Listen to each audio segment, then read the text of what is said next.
Hello everyone, and welcome to episode 16 of Sketch Watch Play. I am John Fleury. And I'm Christopher Wade. And as of this episode, I'm going to start specifying the beginning where you can find us outside of these episodes if you want to get more info and even heads up on what we'll be talking about. We are on both Facebook and Twitter under the account and page name Sketch Watch Play. No spaces, obviously. I've also bring this up because we are going to be very welcome to any sort of feedback. If you have questions about the show, if you want to say what you like or don't like about the show, maybe even suggest stuff for us to cover, because I think if it's something we mutually agree on, you could see it someday. Mm-hmm. What was the other thing I wanted to bring up about it? Just if you have any questions, and also if you enjoy what we do and want it to help us reach more viewers, we strongly encourage leaving positive reviews on things like iTunes. That can really help with search results and like the kind of publicity they give you. I didn't know that. Oh, and by the way, if you guys ever feel the need to have a nice long shave, I recommend Dollar Shave Club. No, that's just you're just giving them free publicity. Free publicity. I would love to shill for Audible or whatever, but I actually tried Dollar Shave Club for a while. They're not bad. I will be honest in that. That's a throwaway. You guys can have it. Dollar Shave Club. I'm welcome just to saying. Shave Watch Play. You think a Shave Watch Play is just a razor? Review all the razors. No. We actually we have a pretty limited time frame tonight. Chris has to be up very early tomorrow, so we've got about roughly an hour. So let's just dive right into what were I just a little build up. I went to a very cool location that I've been trying to get more familiar with. Phantom Comics over in DuPont Circle in DC. People, if you live nearby, check them out. They do a great job of spotlighting both mainstream and indie comics, and they're also one of the most inclusive places I know of when it comes to geek culture. They're like super productive in public about LGBT support and spotlight, which I always welcome. But when I went there and was talking to some people and mentioned this podcast to them, I got the same question from like 3 different people. Have you talked about Spider-Man Homecoming yet? I screwed up. You need to stop carrying the weight of the world on your shoulders. I want you to understand. I'll do anything to protect my family. I know you know what I'm talking about. Ah, yes. And that is what we're going to do right now, because I saw it opening day, and Chris, you recently saw it. I recently saw it. It wasn't opening day. It was like the second weekend. Yeah, it's been out for about a month now. What'd you think? Oh, I enjoyed it immensely. Same. Yeah, it was damn good. Like, I'm definitely hearing people say that, man, this completely blows Amazing Spider-Man with Andrew Garfield out the water. It is. And it definitely does. I would say it is the best Spider-Man movie since Spider-Man 2.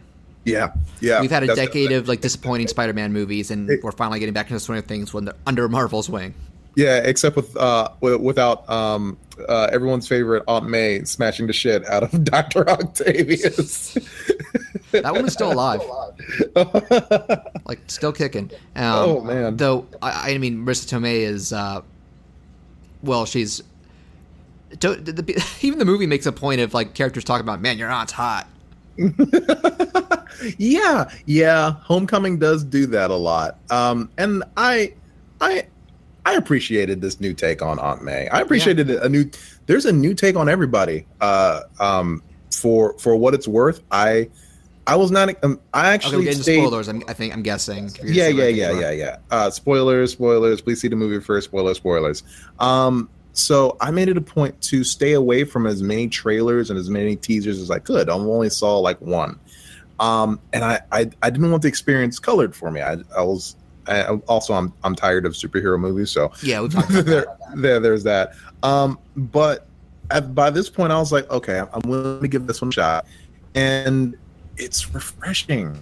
Like, I felt as refreshed as I did walking into Spider-Man Homecoming as I did with Wonder Woman, because it's about essentially these youngins who want to be heroes, even if it's for very naive reasons, for just because it's right, or because they want to impress someone else. In this case, Spidey trying to impress Iron Man so he become more than what he is. That felt more like the central conflict to me than the actual villain. I know technically it isn't, but like that's what's really important to Peter in this movie is to really be accepted as a proper Avenger when it's clear that Tony and Happy, who's Jon Favreau's limo character, are still kind of seeing him as like a student more than anything. Yeah, or just a brat in a suit, basically, who's bothering them, which is a shame. Which is a shame because that's technically how I see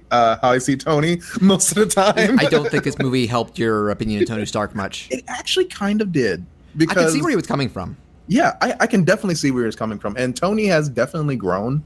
So seeing him in this film kind of take on the mantle of the mentor, even if it's kind of a shaky, unavailable mentor, it's where he's coming from as someone who's been a hero. And I also find it cool that this character I've been following for a decade is now starting. He really is helping to raise the next generation because we know. Okay, so Infinity War, we still don't know who's going to die, but Marvel has confirmed that after it, they're going to be shifting the focus primarily to the newer franchises.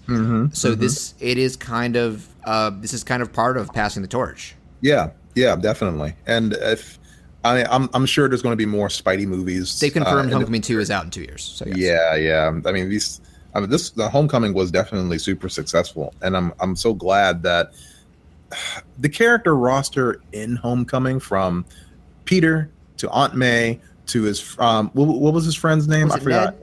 I think it was Ned. Yeah. Ned grew on me. Yeah, whoever his best friend was, and I'm sorry I forget the name. I'm not sure if it's Ned, but I want to figure it out. He was definitely super cool. Flash really surprised me. Yeah, I like that Flash was actually kind of a nerd too. Yeah, Flash was not only a nerd, but he was kind of the jealous, really shithead. Not the jock, not the bully. He came off a little more pathetic than past Flash versions. Yeah. Well, I wouldn't say pathetic. I would say petty. Yeah, he's kind of more of a spoiled brat than like an alpha male. Yeah, and I appreciated that so fucking much. And Michelle, that was her name, right? Yeah, Michelle. So, like, I guess she's Michelle Jane. Michelle, the movie could not hide that from me. That was the one thing. Okay, I'm gonna admit something to you. I didn't keep up to date on like casting stories, so I didn't know that character was in the movie, and I kept hearing them talk about Zendaya, and I was completely unfamiliar with Zendaya, so I thought she was Liz. And then I got to the end, saw the credits, and Liz was some other girl I'd never heard of, and I'm like, oh well, Zendaya is MJ. Okay, there you go. Well, yeah, when I actually really did enjoy MJ's character a lot. She was super surprising. She reminded me of one of the best characters in Scott Pilgrim. Him. And that, I think going forward, that's going to be a much more interesting MJ than the Kirsten Dunst Damsel in Distress version. I think so too. Because she probably still will be in distress, but she's going to be very snarky about it. Well, I like the snark, and I love really weird girls as characters. Like that. That is so enjoyable for me to watch because I mean, you got MJ, who's classic. Who was the classic Kirsten Dunst damsel in distress, who was very fiery at times and would put her foot down, but she's there to fall in love with Peter. We know that. With this version of MJ, we got a glimpse into her character, and I gotta give it props, even though they tried to hide it. And I'm not sure how many other people in the audience were like, "Yeah, we knew it was MJ," but they did it in a way where, sure, they made it a surprise later. They also made it so that you were not comparing this MJ to a previous MJ. Michelle was her own character, as weird and as foul-mouthed and as goddamn silly as she was. She wasn't even put in a position where she had to care for Peter. It was just, I don't give a shit. Go do what you got to do, dude. Yeah, I mean, I think her attitude for Peter at the end shows she has some respect for him. Yeah, or she might like him, but she likes him in a very strange kind of way, which I enjoy. Yeah, we should probably move on. There are a few things I want to touch on. One, Tom Holland is awesome. Like, what a find! It's you were saying too. It's so nice to have Spider-Man who actually looks like a kid again. Yeah, I think he's actually like 20 now, but he's got the right build for it and the right voice. His voice actually still reminds me of Tobey Maguire. he's got the sensibilities for it too. It's not so much where he's a 26-year-old playing a 15-year-old freshman, sophomore in college. He feels like a kid, like a genuine kid. He emotes and acts like one, and that's cool. I feel like the only thing that I still really want them to incorporate in future movies that they kind of have for the most part is that Spider-Man is supposed to be very quippy in fights. He was in Civil War, so maybe in Infinity War he'll be the same way. But weirdly enough, I feel like the only movie that ever really touched on that first scene was Amazing Spider-Man 2. Like the opening with him in that truck chase, he is quipping like hell, and it's one of the best parts. Yeah, and I know that quips are like a giant thing with Spidey. Sometimes they can come off as annoying, kind of like, and that's the same argument you can have with Deadpool. But here, I mean, when I talked about the MTV Spider-Man cartoon on Generation Animation, I mentioned that the quips got annoying in that. So yeah, it's a trick. It's a balancing act. Maybe that's why they don't do it. It's definitely a balance, but I will lean away from quips and quips. Sorry, I said quicks. I would lean less from quicks and more towards. You said it again. God damn it! I would lean less away from witty, snappy wordplay during fights, and more towards awkward teenage bullshit that the kid has to go through. And I remember thinking Andrew Garfield overdid the awkward, at least in the first Amazing. Here it was just right. I still genuinely love this kid. Okay, and also Vulture was really cool, and that was a twist you didn't have spoiled, I believe. The Vulture being Liz's dad. Yeah. You know what? Serena turned towards me in the middle of the film, and she was like, "Did you see that coming?" And I was like, "No, I honestly did not see this one coming." They didn't really drop any huge hints. About it. And it was brilliant. I think people say like you might be able to rewatch and hear him talk about his family. So but so it makes sense, but nothing that spells it out. And I'm mad that I had it spoiled for me just by looking at movie news about here is Liz's role, spoiler, and I was like, oh, let me just see. I'm like, oh, okay, I guess that could be a mild spoiler. No, it's like the most. My audience was going, oh. Yeah, it's the point where everything changes in an instant. It's effective. That whole scene in the car. I think I read an interview with either the writer or the director who said it's their favorite part of the movie because it's like cool knowing, like being in Peter's shoes because you see Michael Keaton's so good in this movie, like him slowly it dawning on him. I think my favorite part of the film. Actually, let me ask you, what was your favorite part of the film? That's pretty tough. I thought it's not one of my favorite MCU films. It's one that's just generally solid all the way through. So I would have to actually do some thinking outside the podcast to say what a favorite part was. But sure. I do think a lot of my favorite parts came in the first half and the last like 10-15 minutes. I think the second, third act was a little whatever. But what about you? I have two favorite parts. My first favorite part is when there's a fight that happens between Peter and the Vulture. Yeah, I was about to say Voltron. Voltron season 3 coming out. Yeah, I don't think Spider-Man would last long against Voltron. To be honest. July 4th, August 4th. So there's a fight that happens between him and Michael Keaton, and Keaton basically drops a building on Spidey. Yeah, and every time we've seen Spidey in cinema or in stories or in animation, it's very rare that we see Peter struggle. But in this specific instance, it's effective. Peter's fucking crying. Like he's calling for help. Like he's trying to lift it on his own, but he can't. Yeah. And there's a building on him, and he is losing his shit.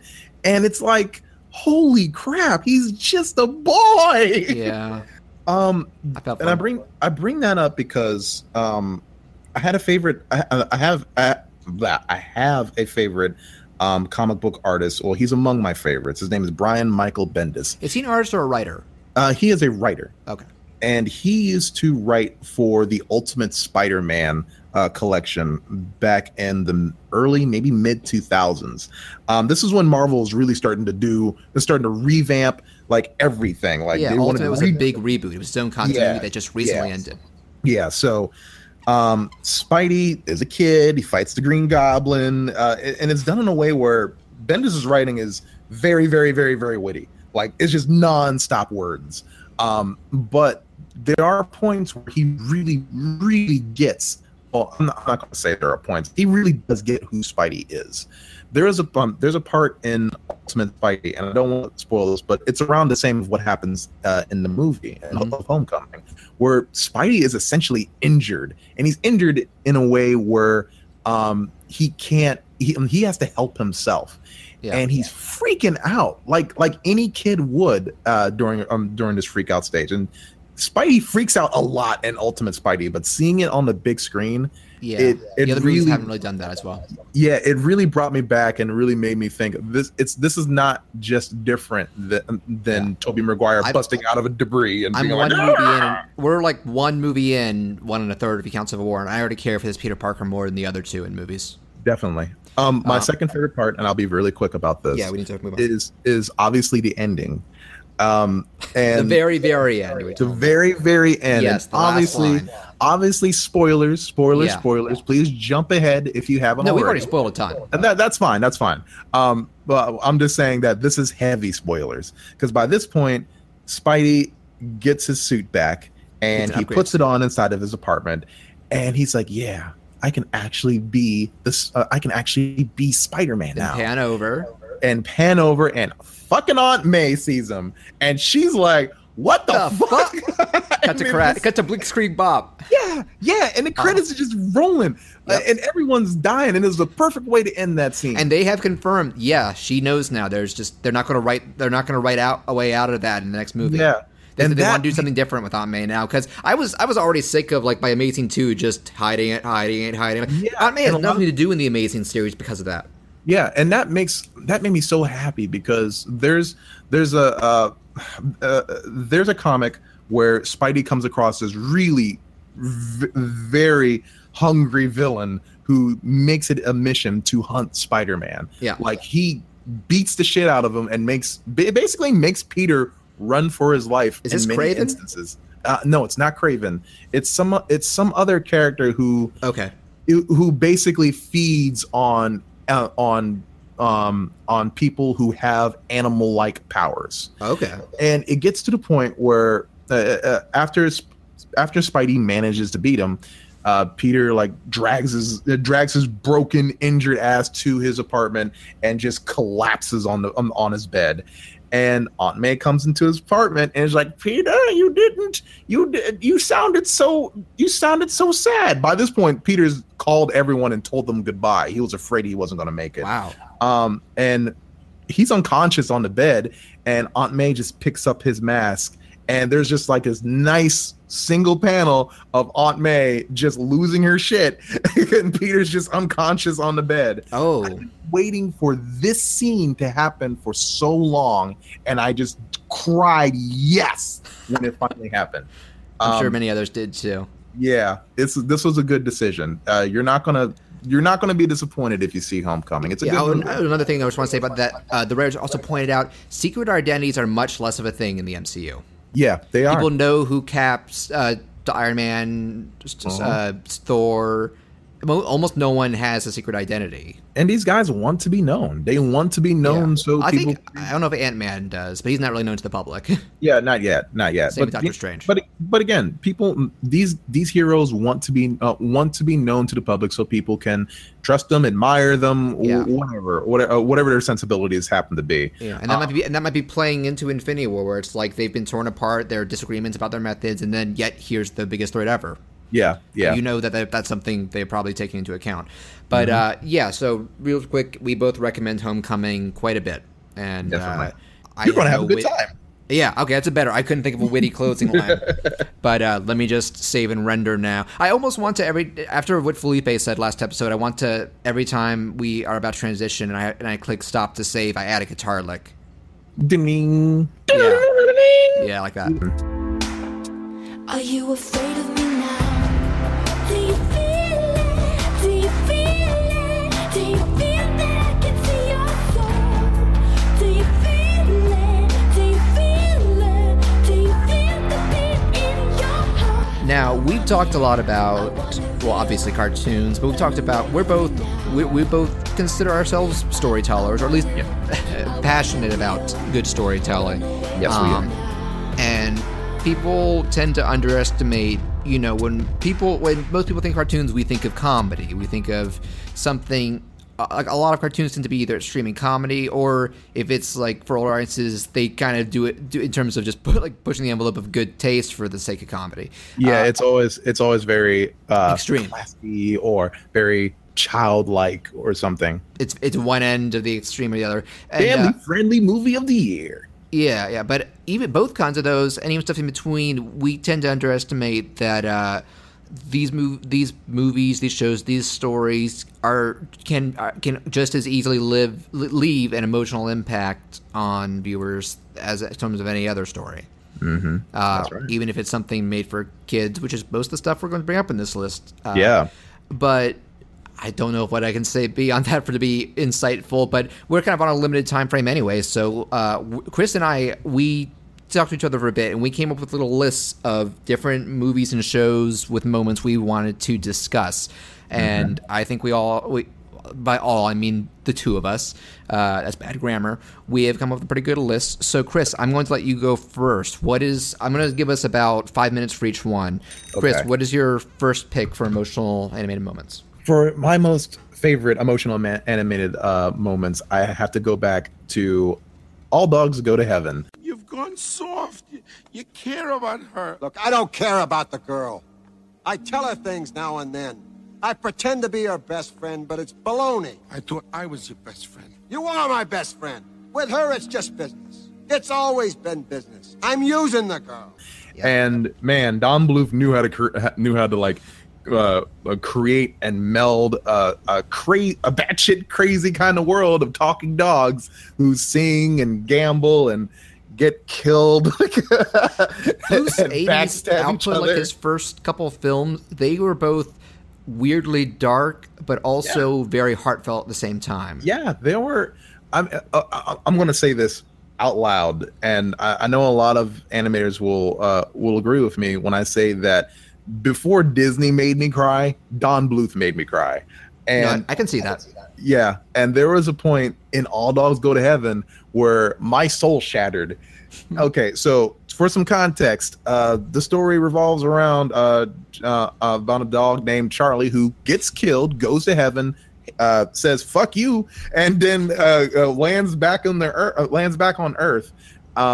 And he has to take care of a kid named Anne Marie. Right. And him and his partner are basically using Anne Marie and her ability to talk to animals to gamble and win races and to earn money. This is a children's movie. It's one of those children's movies where the hero is, for most movie, kind of a dick. Yeah, It's pretty cool. But and over the course of time, Charlie really starts to care for this girl. But priority one, he's got to earn some money. And while she wants to, have a family of her own. Yeah. Charlie is like, well, you need money to earn a family. Then no self-respecting adult is going to have a poor kid. And what does this lead to? This leads to Anne Marie hearing Charlie tell Itchy that after we've made all the money in the world, we're gonna dump this kid. We're just gonna leave her. I don't care about her. I'm using her. Yeah. And Itchy's like, we should have done that like yesterday. Like Itchy gets the crap beaten out of him by a rival gambling owner or casino owner.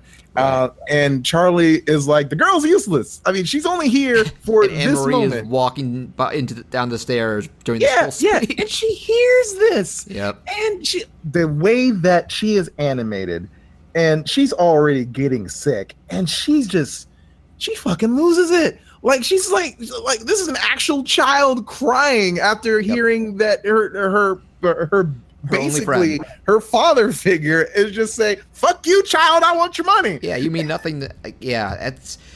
It's a scenario I've seen in other movies, but there's a reason for that. It can hold a lot of power if done well. And this one, and I think this is basically just a mastery of the craft of the animation, where you're able to draw all these emotions sinking into one character. Yeah, you can frame by frame the moment when Anne Marie's heart breaks, much like Ralph Wiggum. And and it fucking killed me as a kid. Yeah, I was like, oh my God, you poor child. And as a kid, I lost it too. Like there were tears streaming down my face. I could not handle that scene. And to this day, I still cannot handle watching Anne Marie just go, "You're a bad dog." And I'm like, "Oh my god, I just want to hug her." Truthfully, I hear that, and now I imagine. I hear that, and I imagine Vanellope going, "You really are a bad guy." And that's another pretty powerful betrayal scene. Yeah.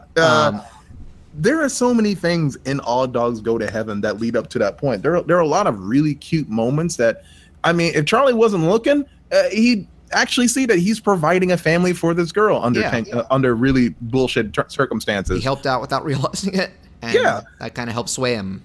Yeah, but he didn't have to do that, and that would have. Oh God! I have the image of her poor face burned into my skull. Okay, because you said that, I'm going to make it the episode thumbnail. Sure. Okay. I might not. Maybe I'll do a collage with a bunch of crying. That's a great way to bring people to this video. Absolutely. We're about timer's running out, so I'm going to jump to. I think my first pick will be because you mentioned the first. And I brought this up. It is because this is the movie I credit with helping me discover Generation Animation, even though they weren't fond of it. I doubt it was literally the first, but the first movie I remember really affected me to the point where I was just sobbing was Snoopy Come Home, the second of the original Peanuts animated theatrical movies. Snoopy with a heavy heart and all the best wishes. This present. Goodbye, Snoopy. I remember you talking about this movie, yeah. Yes. For those who haven't seen it, Snoopy Come Home it's most of it's a road trip movie because it turns out you find out Snoopy had an owner before Charlie Brown who is sick and in the hospital and asks Snoopy to catch up with her, and he does. And I don't remember the circumstances, but she asks him to come back and live with her, and he feels like she needs me more than Charlie Brown needs me, and when it breaks my heart, I gotta go. And that homewrecker. Yeah. So the last half hour of this movie is dead set on tearing your heart out if you love Charlie Brown or Snoopy, because they have a farewell party for him where everybody is just crying. They are giving farewell speeches and gifts, and just everybody's heartbroken. And like it all encapsulates like Charlie Brown comes up for a speech, and Snoopy's just sitting there crying the whole time with that, that goofy Snoopy voice. Yeah. All Charlie Brown can do is his yell, while everybody in Snoopy is crying, and it's so sad. And then they just kick it even more, because when Snoopy leaves, it's set to this like background musical number, I think sung by Charlie Brown, about him just kind of dealing with depression and grief of losing his best friend. And I remember the first time I watched the movie, like when that song starts up, like Snoopy's walking away, and Woodstock runs after him doing like his bird yell. You can tell he's going like, "Don't leave, I love you," and stuff. And it's just shattered my heart to a million pieces. Is this the same movie where Snoopy he goes into he tries going into a museum, he gets kicked out, and then the song goes, "No dogs allowed." They do that like a billion times. Yes, I remember that. Yeah, apparently sung by the voice of Tony the Tiger, the Vacuum and Brave Little Toaster. Holy shit! And the guy who's saying "You're a Mean One, Mr. Grinch." Get the fuck out! Really? I didn't know he voiced. And he has the best name ever, Thurl Ravenscroft. Thurl Ravenscroft? That was his name. Maybe he was born in Transylvania or something. Is he an actual wizard? Well, he's dead now. Maybe he ascended to wizardom. But Jesus Christ! Yeah, Way to bring it back to Earth. Now, I also want to touch on there are other Peanuts. This is not the only time Peanuts animation tugs the heartstrings, because now the end of Snoopy Come Home is a big happy No Dogs Allowed saves the day because he can't enter the girl's apartment because of that sign, and so he goes back to live and everybody's hunky-dory. The first Charlie Brown movie has an ending that is not so much a tearjerker as it is depressing and committing to it, because a boy called Charlie Brown, Charlie Brown is trying to make himself feel like he's worthwhile, so he ends up getting accepted into a national spelling bee. At the end of the movie, it's, they're gradually getting eliminated, and so it's just him and one kid, and he's so close to winning. Then they give him Beagle. He misspells it, even though he owns a Beagle. His dog is a Beagle. And the end, he comes home and is just feeling humiliated and dejected, and he goes and just locks himself in his room and lies in his bed. Linus comes in to try and cheer him up, and he's like, "I'm never going out again. I let everybody..." And Linus says, I'm going to just insert the line, the finished episode, but Linus has this line where it's like, "Well, I can understand how you feel. You worked hard studying for the spelling bee, and I suppose you feel you let everyone down, and you made a fool out of yourself and everything. But did you notice something, Charlie Brown?" "What's that?" "The world didn't come to an end." Yeah, Charlie And the Brown. end of the movie, Yeah. it is not a. It's still not a being reward for his efforts because Charlie Brown has to leave and he goes out. It ends with him trying to kick the football from Lucy, and you can guess what happens. Yeah, but it is. I really do admire that movie for being like, life's gonna be shitty sometimes, and efforts can often blow up in your face, but that doesn't mean you shouldn't keep going. Yeah, you're gonna make shitty mistakes sometimes. That's You're gonna something I feel really down. admire about Peanuts in general. It's something I didn't pick up on as a kid until I read. Do you ever have the Calvin and Hobbes 10th anniversary book? I did not. It was this but, awesome behind the scenes kind of thing with like a lot of messages and little mini essays from Bill Watterson. He cites Peanuts as one of his biggest influences, and he just really admired like how soul crushing Charlie Brown's existence really was when you looked at it. Yeah. And also that's something I think they kept in mind because did you see the recent Peanuts movie? I did not see the recent Peanuts movie. It's wonderful, and I really recommend it to anybody who I was worried they were going to screw that up, and they didn't. But the end of the movie isn't depressing, but it is emotional and cathartic because it really does spell out, like, I think it helps people realize why do we love Charlie Brown when he's such a screw up. And the end of that movie, it's wonderful. That's good. It's a great movie all around. And I know a lot of comic. I know a few of my webcomic friends who make art and who are like influenced by the Peanuts gang and Calvin Hobbes. Yeah, I've heard them at least on one occasion cite the very specific scene you just mentioned. In Peanuts movie? Yeah. Oh well, not in Peanuts movie. Where you mentioned in Your Good Man Charlie Brown. Oh, a boy named boy called Charlie Brown. A boy named Charlie Brown, where he basically is like feeling really crappy, and everyone and Linus is like, "Yeah, that's going to happen in life, dude, and it's okay." And I do feel that I feel like it's a poignant message. So way to go. It's one that most family movies, even back then, are very rarely willing to approach. So yeah, and that's a shame. All the more for that. Chris, your next one. Okay, my next one is The Land Before Time. Please get up. I'm not sure I can, Littlefoot. Yes, you can. Another Don Bluth shock of shocks. Are you sensing a theme here? I think it's just for these two. But this is the last one, I promise. Yeah. Or the last Don Bluth one. So, Land Before Time is another really, I don't want to say gritty, but Don Bluth's films, or at least the good ones. Yeah, people tend to. Okay, now with Land Before Time, people tend to forget because of the deluge of shitty, babyfied sequels it got. The original is harsh. The original was. It could get really horrifying at times. Yeah. Like it wasn't about singing and dancing. No, and about friends. And it was there's a lot of that here. But the thing I do like about more genuine. the thing I like about Don Bluth's intentions when we talk about his first few great movies like American Tail, All Dogs Go to Heaven, and now we're talking about Land Before Time, is Secret that of Nim too. Well, Secret of Nim too, yeah. Where he's saying, so that's 4. So he's saying, look, it's okay that kids are exposed to stories about death. Death is a natural part of life, and his films can get extremely spiritual at times. And the end of Secret of Nim. I adore that like so much. I mean, and there are a lot back of to Land Before Time, yeah. Yeah, back to Land Before Time, where Littlefoot and his family is. Well, right before his family is separated, his mom gets into a giant fight with a Tyrannosaurus Rex. Yes. And she does not walk away from it. She did not walk away from it, and probably because her spine was bitten in half. Yep. I'm exaggerating. But I mentioned in an early episode, I first saw the movie with some neighbors when I was 6 or 7. They were pointing out, like, whoa, she's bleeding. Yeah, you don't see that in cartoons. What is this? There was a very clear bite wound in her back, and man, I don't know. I wish I knew who animated that scene or who animates all the great scenes in Don Bluth's films. But that particular scene where Littlefoot realizes that his mom's dying, and it's not one of those things where he then finds where he immediately finds friends. He's on his own for a while. Yeah, and a lot of people can say that the moments leading up to this are boring. But after Littlefoot's mom dies and he's weeping about it, he practically wanders the wilderness for a good little bit. He essentially meets another dinosaur who I'm not sure who voices him, but is the old guy.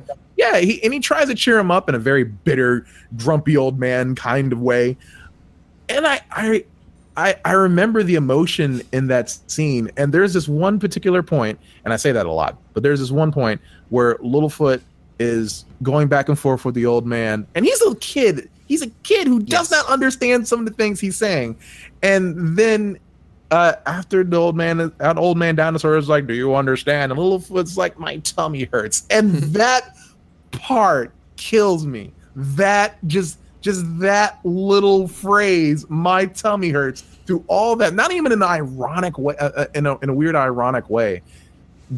Hearing and seeing what Littlefoot has witnessed, has gone through, and knowing that he is now separated from his family and my tummy would hurt too. Yeah. It's a very, like you said, it's a very genuine reaction, and there are. I don't want to make this into a big comparison of, man, cartoons back then were great, unlike today, because there are great emotional stories in animated form out here today. I will still champion a lot of the Leica films as a lot of carrying the torch. Definitely. But we should remember that it's okay to talk about death and destruction because our world is full of that. Yeah. But it's also okay to talk to actually allow your characters to be in the moment and to feel. Yeah, to feel things. Yeah, and having small little lines like that. I'm sure there is like a committee. I wasn't scared of death as a kid. I'm more scared of it as an adult. Yeah, but it's still something that should be talked about. Yes, I mean, even as I'm going to be honest with you, as a kid, I was fucking frightened of death. I was like, I still believed in heaven when I was a kid, so I wasn't. As a kid, I was like, I'm going to die. And I was sad when my grandparents died, but yeah. Yeah, well, my grandmother, who was very religious, was like, "You're going to go to heaven. It's okay." And I'm like, "But I still don't want to die. I'd like to stay here." Yeah, but I'm having fun right now. Yes, but okay. Now next one. But yeah, Land for Time is go look that one up, people, and ignore the sequels. They are betrayal. I say that I won't say that about a lot of things, but. Yeah, man. No, my next one, we're going over to the Japanese side of things now. And this isn't even really a thing I feel out of heartbreak, but just emotion. One of my favorite endings in one of my all-time favorite movies, the first movie to officially come out of Studio Ghibli, Castle in the Sky. Shida, listen to me very carefully. Whisper the spell to me. I'll say it with you. Just put your hand in mine and trust me. Time's up. What is your answer?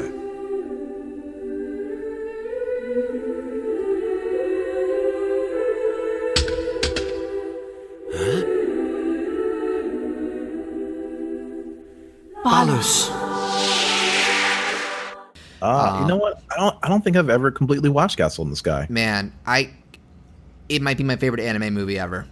Definitely in my top 10 animated movies, and I don't think that's a common opinion because I don't see people saying they don't like it because most people do like or love it, but I never hear people saying, "Yeah, that's my favorite." Yeah, I don't hear a lot of people saying that even as far as Ghibli is concerned. But it hits every checkbox from me. It feels epic. It has great balance of genuine conflict, humor, action, some unpredictable moments towards the end, but. So I feel a little bad I'm about to spoil the ending for you if you haven't seen it. But is that okay with you? Yeah, go for it. So basically, the characters have been trying to reach this mythical floating city, Laputa. And when our two main heroes, Pazu and Shida, get there at the end, because, the army's the villain for most of the movie. Like, they're after the treasure, or maybe, like, because Laputa is, like, it's one of those, like, an ancient civilization with, like, better technology and weapons. So they get there, and it turns out the real villain is kind of he's kind of a historian who's been brought along, who knows about Laputa, named Muska, who is, I watched this in English, and he is played brilliantly by Mark Hamill. Like, towards the end, so he turns out to be an heir to the Laputian throne who can use the weapons. So he starts massacring the military and takes the main girl hostage and is saying, like, I'm going to take over this world and bring Laputa's power and intimidation back. No, Mark Hamill, don't. And not the dark side. Man, when he starts like cackling towards the end of this movie, it's almost Jokerish, and combined with the visuals, I think it's really I go back and rewatch his betrayal, and it's really effective. But what I'm getting at is, so at the end, like the main girl Sheeta, the other heir to the throne, gives a great, very still relevant speech about how no matter how great your weapons are, no matter how powerful your technology is, the world can't survive without love. Which that's a unifying theme in Miyazaki's works. He's very much kind of a pacifist and that kind of thing. So what happens is Sheeta's made it known earlier that there's a spell that you can cast with these called the Spell of Destruction, and it is lethal and deadly. And so Patu shows up with the last stone. He's taking it because it's the key to make everything work. And so this big Malman arrives, and he says to Muska, who has a gun drawn on them, let me talk to her, and then you can have the stone. And he tells her, whisper the spell to me, we'll say it together. And they say this spell clearly knowing they're probably not going to make it out. And just the entire end is just this beautiful musical track, this beautiful timing, and just... it gets me. And the first time I saw it, I was crying because I thought they had died, and they don't. They managed to make it out, but still the whole... and even after that, like, the city starts to rise fire into the sky where nobody will be able to reach it again. And it was Patu's dream to reach this thing. And so there's this moment, there's no dialogue, just the music, him watching it fly away and realizing that's it. And it's wonderful. It feels like such a perfect capper on the journey this movie provides, and I don't tear up watching it because I feel like heartbroken, like, oh, duh. I'm like, it's just a natural climax and conclusion, and man, it rung true. It rung true for you. It rings absolutely true, and maybe that's why. Maybe it not ringing as true for other people is why this movie isn't one of their favorites. But honestly, I love the whole thing. There's so much other things I could talk about just to gush this movie, and I'm probably going to pick it someday. I think we should, because I feel like I don't watch enough Ghibli films. There's still a lot I haven't seen. I haven't seen Nausicaa, Kiki, and Totoro, and I'm very ashamed of that. We have Totoro, so maybe one day if you like. I have it. I just haven't watched it. Oh, okay. But well, all right, fine. Yeah, we'll talk Castle in the Sky someday. And Chris, your next one. Okay, so my next one, and this is going to be a little out of left field, it's going to be Pokemon 2000. Lugia! Why are all those Pokemon down there? Because they feel they must be here in case they are needed.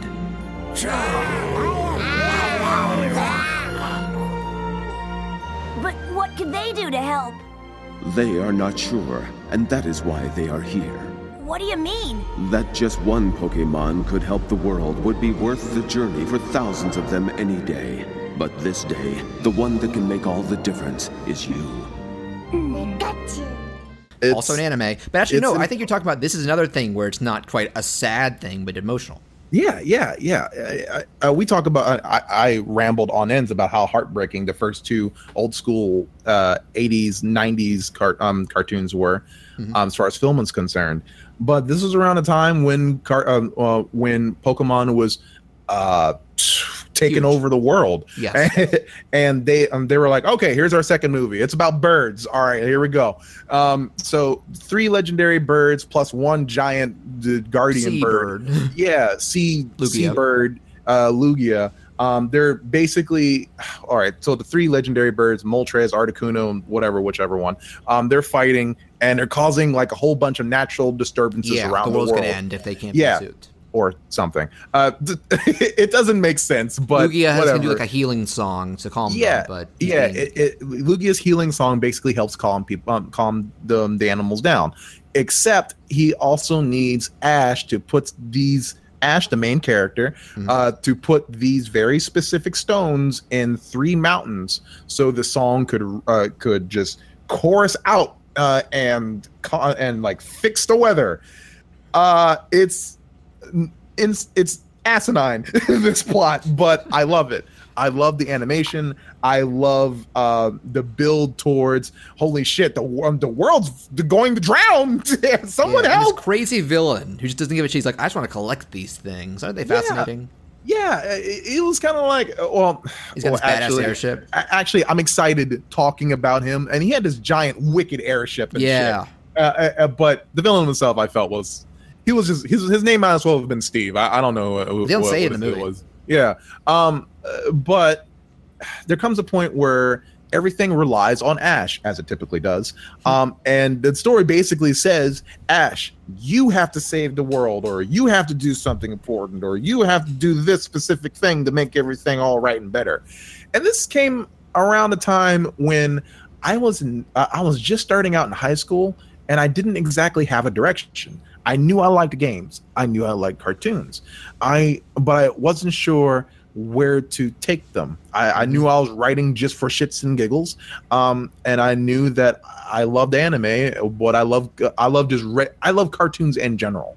But hearing the story as fan servicey in a way of you have to buy our toys and games, it was done in a way where it's typical of you're 9 years old, watch the Saturday morning cartoon. But seeing this kid like go gung ho and having his friends, be they Pokemon or being like his regular human chums, to go and fulfill this amazing thing, that really got to me for some reason. Yeah. Well, no, that's the kind of the moral of the movie is like there's that part where like Lugia is spelling it out. I was writing like one person can make a difference. The movie's subtitle is The Power of One. That's right. And I kind of just glossed over that subtitle. Well, the movie itself does. Yeah, it's the Western title, but I was like, nah, that's. You know what the Japanese title was? What was it? Revelation Lugia. I would have done with that actually. That I would have been okay with that. It's corny. It's corny as all hell. The first one was the same in both countries. Mewtwo Strikes Back.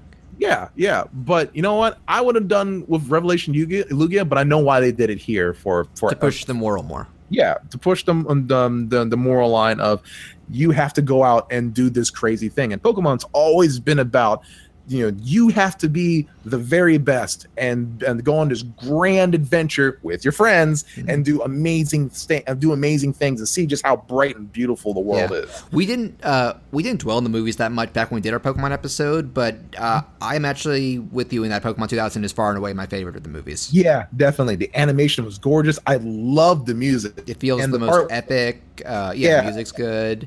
And the part where Team Rocket genuinely shows up and helps Ash, they're kind of worthless in the other movies. The line of good guy, bad guy, like a few times before that, but this part was like, holy shit! Yeah, they think they're sacrificing themselves. Yeah, and it's still funny about it, let's not say goodbye. Let's just say, and then Meowth goes, we're gonna die. I'm like, oh my god, this is happening. Think we did the right thing? I know we did the right thing, Jessie. And it feels great. Well, this is it then. Let's not say goodbye. Let's just say we're gonna die.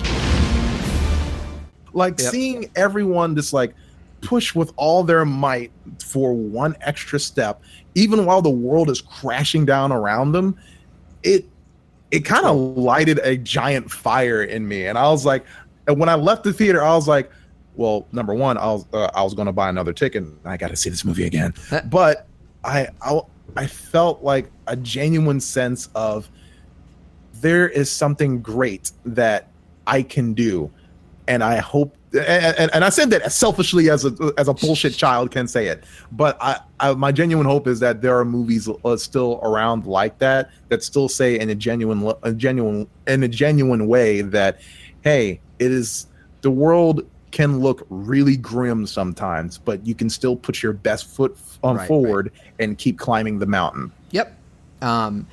So we're getting down to what's the home stride? I don't remember. The home stretch. Yes. Spider. My next one. This is I guess this is the first TV show I pick. A show primarily known for being a comedy, but also really good at being a tearjerker, and that is Futurama. Son, I'm naming you Philip J. Fry in honor of my little brother, who I miss every day. I love you, Philip. And I always will. And I picked two episodes in particular, Jurassic Bark and Luck of the Fryrish. Have you seen either of these? I think the I saw dog Jurassic and the Clover Bark. episodes. Yeah, I saw. Yes, I did. I saw the Clover episode. Yeah. Okay, and the one with the dog. The one with the dog. That's the one where he basically had a dog and the dog's waiting for him. Okay, yeah. Basically, the plot. I'll go through them quick. Jurassic Park, because Fry was frozen for 1,000 years and woke in the future. Before he was frozen, he befriended a stray dog at his workplace, and they find the fossilized remains and so Fry's trying to clone him so he can grow up with his best friend again. Before, right when they start the process, they determine carbon dating. Oh, he lived a full life of 15 years, and Fry's like, wait, stop. He was able to move on from me and live this full life. I don't need to force him back into another. Let's just leave him. Then you get this end montage. The dog spent the rest of his life waiting, growing old outside the shop for Fry to come back. Oh yeah, that was hard. I'm like, Fox, why? Why would you show dogs this? I don't know if I mentioned the show. Dogs are legitimately my favorite thing in the world. I love them so much, and I've grown up with my whole extended family and my own family loves dogs, and so. Man, it really hurts. It really, really is powerful showing the love of a dog like that. Yeah, every now and then, we talk shit. Well, I talk shit about Simpsons and Futurama every now and then. The earlier seasons were better, or the later seasons are stupid. But when the writers are going on all cylinders, man, they can really make you feel something. Simpsons had a lot of emotional moments too. I consider picking some, but if I can only pick one, Simpsons never got me to physically tear up. Futurama did with this and the other episode, Luck of the Fryrish, which is about finding out about Fry's brother. This is also tying into his. So he and his brother never got along well. They had a rivalry. The brother would keep trying to steal his thing and take credit for it. And so in the future, Fry finds out. He sees a video of what looks like his brother with his name, and he's like, "Oh, pizza's here." That's not what Fry says, but I need to get up and get my pizza. Give me 30 seconds. Okay. I was about to say, that's a very specific thing he would say. And there he goes. Coming out in the rain. Sir, I hope you've brought 2 pizzas, or there will be hell to pay. How dare. All right, I trust that you did some good improv. Yes, I did. Okay, so Fry's brother's been taking credit. So he sees what he thinks is footage of his brother, but he's under his name, who's been the luckiest guy in the world with this clover that Fry found and left behind. And so he's really like, you stole everything from me. And so he goes to dig up his grave and steal the clover. Then he sees what the tombstone says. We get this final flashback. It is the brother's son. He named him after Fry because of how much he missed him, and then gave the clover to the son for good luck instead of hoarding it for himself and being like, I'm always going to miss my brother, and this is my way of paying tribute to him. And the end is just tearing up Fry silently putting the clover back in the grave. Yeah. Good job. And I remember I watched this episode. I watched most of Futurama for the first time when it was reran on Adult Swim. This episode aired, and I was sitting next to Patrick, my brother, who, if you listen to the Pokemon episode, he's been on that. And yeah, we're brothers, so we have argued a lot in our lives. And the moment that episode ended, I just turned around and gave him a big hug. Aww. So it's really, for most people with brothers, you're going to have a lot of disputes, but at the end, you're really, really going to care for each other. Yeah, that was a good episode. I'm gonna go on a brief tangent real quick, and I think we can stretch this just a little bit. Okay, yeah, go. Because there was a movie. I talk about this like it's obscure. The Simpsons movie had something like it. Do you mean Marge's farewell scene? Marge's farewell it's effective. It's fucking. Oh man, that really got to me. I think what really got to me is you kind of know well, they've had some disputes before, and so what really I think really gets it is Marge finally admitting I don't have words to defend you anymore. And I don't have a reason to stay with you anymore, and I'm taping our wedding video to show that this is it between the of us. And I was actually okay. It's funny you brought this up. I'm listening. A podcast I listen to called 30 20 10. People look it up. It's fun. They talk about this week, 10 years ago, 20 years ago, and 30 years ago.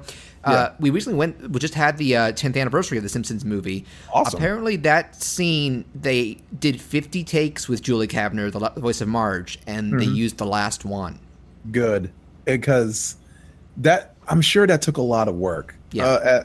I'm sure every Simpsons episode takes a lot of work. Yes. But when you take a step back and you really look at the Simpsons as a whole, Marge has gone through a lot of shit. Yeah, man, she has more patience than any other character in history, bar maybe Lois Griffin. Yeah, I want to be like maybe Lisa comes a close second, but Marge. She's not married to Homer. Marge has to put up with a lot of shit. Yeah. She can make mistakes too, but... Oh, yeah. They all can.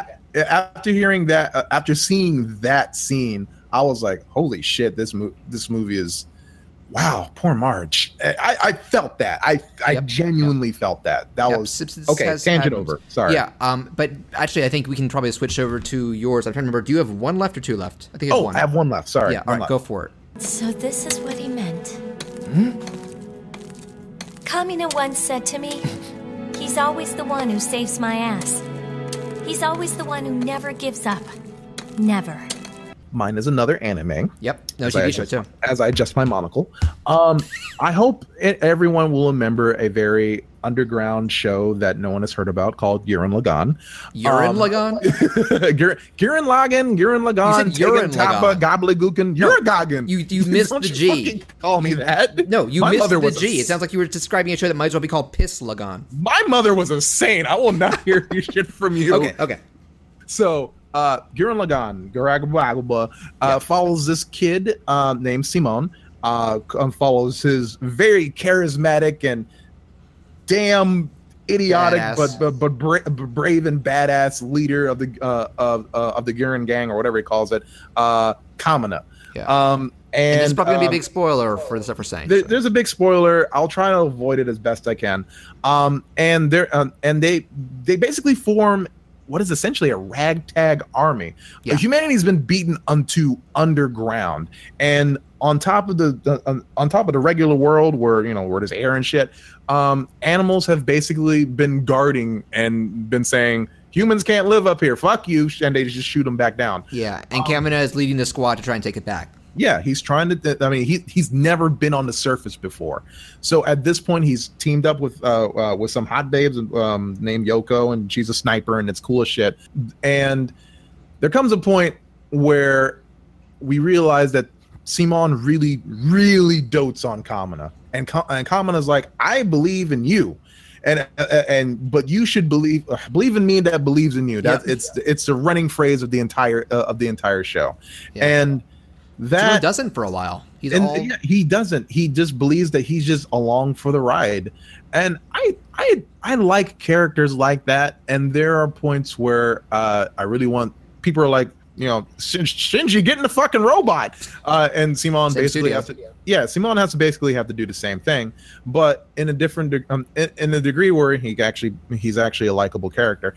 But everyone loves the be the you who believes in me and believes in you. Everybody loves that shit. It's just hitting me that Simone reminds me a little bit of Cham. Oh, you're probably right. Did I? It may not be on purpose. Just. Well, now you got me thinking. It's kind of like how I was looking at my spacious characters, and I looked at like Les's design and traits, and I went, "Wait, did I just make Gadget Hat Gretch? Did I just give Simon the core drill? Did I give Cham the core drill and his own giant robot? Yeah, but not the robot. Anyway, but essentially, this show came out around a time when I wasn't. How can I say this? This is in college. I was in college, and I was about to leave college, and I didn't feel like I was my best self. Mm-hmm. I didn't feel like that I was doing what I had set out to do. After Pokemon 2000, I had set out to make some jaw-dropping stories, and I'm still trying. But by the time I graduated college, I was feeling really down. I was feeling like, we've all been there. After the 6 months of your trial period where, oops, you didn't get a job. Guess you still have to pay back those student loans. And this was during the recession, which arguably is still happening. And I was like, I don't know what to do with my life. I can't get a job. I don't have any money. And I had to pay all of the money that I owe back. I'm not as good as my peers. I can only know Flash animation and After Effects, and I don't have the illustration skills to get me where I need to go. What do I do? And hearing that Kakimani phrase, which I took it as essentially as be the best version of yourself, that made me get my shit in order. Right. I still made giant mistakes. Well, we still haven't talked about what the actual scene is. Well, yeah. Well, I'm getting to that. Okay. There are two versions of this scene that really got of the show that really filled me with a sense of I can do this if I push to be a better me. And it was the scene where Kamina's gang, Kamina's gone, and Kamina's gang is imprisoned and trapped underground, and they have no way to get out. And they're like, maybe we can bite our way out, or punch our way out, or I don't know, fart our way out. And there's no way they can do it. But Simone, who has always doted on Kamina, does the only thing he knows how to do, and because he's grown up underground and sheltered and super shy, he's always known how to dig, and he has essentially a little teeny tiny drill that he is using to, I don't know, chisel his way out through a wall, and he's making very tiny but deliberate decisions while doing it. In that scene where you hear the music kind of swell and Yoko's and Yoko, their busty babe beauty, is like, this is the part where Kamina told me that he is the one who dotes on Simone, because Simone always looks like he's pushing forward, and that kind of brought me back to center in that point in my life. I was like, I may not be as good as everyone around me, but there are certain things that I know that I know how to do, and I can do them better than I've been doing. And that was the point where I was like, I can do this. It's going to take very small but very deliberate choices. Nice. But I can make better decisions in my life. It didn't fix everything. Like, I couldn't just say this and be like, oh, a job just fell in my lap. But it also meant that I had to accept that not only did I have to improve where I was lacking, but I had to improve where I was strong. Yeah. So there you go. That's my Gurren Lagann. Yeah, I think that you saved the best for last in terms of your reason. Yay! And I kind of coincidentally, I'm kind of the same way with my last pick. Possibly the most recent on this list too, and easily available on Netflix if you haven't. So I'm about to spoil the fuck out of the last half hour of Finding Dory. Hello. I'm Dory!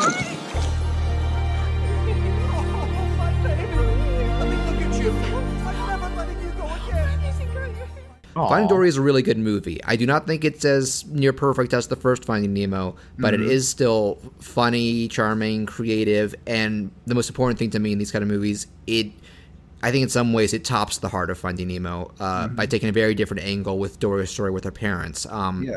There is a bit, like kind of the bridge to the second act and the climax, like a 10-minute or so chunk that I think is one of the best things Pixar's ever done. So to set things up for people, Dory's, they're at this Marine Institute because she's still trying to find her parents. And Marlin and Nemo get dunked to that tank of other blue tangs who tell them, we're pretty sure they're dead. And Dory has a panic attack, and it's done. We get this part, it's like all from first person. Like everything's blurring and it's effective. And like she gets accidentally just washed out back into the ocean, and then there's a really effective callback because the opening of the movie is also really heartbreaking. We see, like, since she was like a toddler, Dory's been just kind of wandering because of the short-term memory. She can't really remember the details of her family or why she's even started wandering in the first place. And it's been hard. And even though I think the movie, the idea of Finding Nemo sequel was unnecessary. Like when they said it was going to be Dory's story, I was thinking about we never did get her deal. So if you're going to make a sequel, this is what it should be about. And man, so we get a callback basically to when she's lost in like that big like seaweed kelp reef, and everything about this moment is so effective. The muted visuals and music, just her really forgetting everything, just being lost and alone and scared, and god damn, it's so effective. And that's not even the best part. The best part is, so I walked into the movie thinking, oh, this was going to be that they're dead. But when this happened, she got shut out, I was like, okay, that doesn't seem like it's it, but I don't know where this is going. Then she sees the shells, and we're remembering, like, this was her thing as a kid. She loved the shells, and so she wanders and finds, like, there's been a line of shells left to this, like, little, I don't remember what it is, like a little, like, helmet type thing that's be a home. And my first instinct was, oh, this is what happened before they died. They left the shells. But then I went, no, wait, the shells would wash away. They'd have to be. And then right when I thought that moment, you know, she sees in the distance those blurs, they come in and just, hello, I'm Dory. And music swells. And, first time I saw this in theaters, when those silhouettes appeared, I gasped out loud. Man. And even after that, like, the reunion is so perfect, just the music. I bought that song on iTunes instantly. It's so effective. And even sadder after that is Dory apologizing for how much grief her problems have caused and feeling like the catalyst for all of this. And this is where I connected a little bit to myself, because I had a problem with this before. I'm not going to bring it up much in the future. I've suffered from depression for most of my life. And I'm lucky to have a family who cares immensely about me, but I know it has taken a toll on them at points. Just seeing someone so distraught and unable to help and just being worn down by it, but in the end, still loving each other and still being willing to put up with it. I have often asked them so many times, why do you put up with all this grief? And they've said, because of all the times outside of it. Yeah, there's... And Dory's parents are the same way. Like, yes, this issue has caused so many problems, but that doesn't change who you are. That doesn't change how we feel about you. Yeah. And I think that's something a lot of kids and even adults can sympathize with.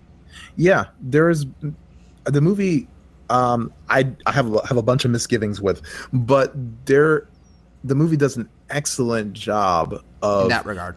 Well, it makes you feel like that not only are you on the outside looking in, but you can't help them. You really want to be like, no, Dory, go over here. No, Dory's mom, it's okay. We know things seem hard, but things will be okay. Yeah. But the movie is like, you have to remain an arm's length audience, because even before that, I love, like, one of the last flashbacks that shows when she got washed away is because she saw her parents, like her mom, crying and worrying, like, how is she going to deal with this in life when she gets older? I don't know what we can do for her. Like, that's real. That is real. That hurt me a lot. There are many parents who feel that way. Yeah, I can't even imagine that. Like, I have asthma, and that's far and away like nothing that anyone has to deal with on an emotional level, at least to the point where but it's still a disability. It's still something that can affect. Yeah. There were points when back when I was very, very young, where my family did not know what to do. They did not know how to pay for the medication. They didn't know, like, holy shit, what does this mean? Does he mean he can't breathe? This felt like a new thing, at least to them, because my family of men were strong, capable, able men, and I'm just a skinny kid with lung problems who can't drink milk because that'll exacerbate the problems. But when I see movies like Finding Dory that really show a disjointed family in a way where the parents are still super loving, even though that they know that things are not technically as they should be, and they're not going to be they still love the kid, and that's being seeing that emotional center. That's something the movie genuinely gets right. And you're right. It does top Finding Nemo in that regard, because it's stupid. It's stupid poignant. It's like, oh my stupid god. Movie. It's not, I don't want to say it's no. Stupid, I know. I did like twisting it. Your words. And I just real quick aside, I totally between choosing this and Inside Out, which is one of my favorite Pixar movies ever overall, and the end of that really does get to me. But I think that's a more generalized issue of just the topic of sadness and change in life. The fact that Finding Dory spoke to a rarer issue, but one that I can on some level identify with, helped it stick out to me more, even if I think that Inside Out is the stronger overall movie. And that's why I picked it, because I think it was more worthy discussion on my end. It's also not spoken about as often. I mean, in movies. I know very, very little about emotional distress or about emotional disorders. I only know Count it yourself from, lucky, my man. Well, I can only say I've been depressed like maybe 3 times in my life, and that's it. Wow. But then I have my wife who also suffers from depression. I have a number of friends who suffer from depression, including you. Right. And these aren't things that people can just say, "Oh, go walk it off," or "Go, take a walk" or something. Believe me, these are 24/7 battles that families have to deal with. And I'm super glad that this movie tackled the issue of there may be something not there may be something that's not as it should be with our child, but you can still love them unconditionally. Yep. I think this episode we revealed more about ourselves than any other episode. Oh, yeah. Well, you talk about emotions and why they resonate with you. I think it comes with the territory. Yep. Good thing I didn't talk about Sailor Moon. Oh, I'm sure someday. Yeah. I just full disclosure, you almost also picked a moment from Roger Rabbit. I did, because we wanted to cut down time, and you said we talked about it enough. Well, I'm sure that will be an episode someday. I might even pick it for your sake. Because that is your favorite movie, correct? That is my number 1 favorite movie, right. Yes. And I do know, we can do Sailor Moon someday, maybe some sort of retrospective.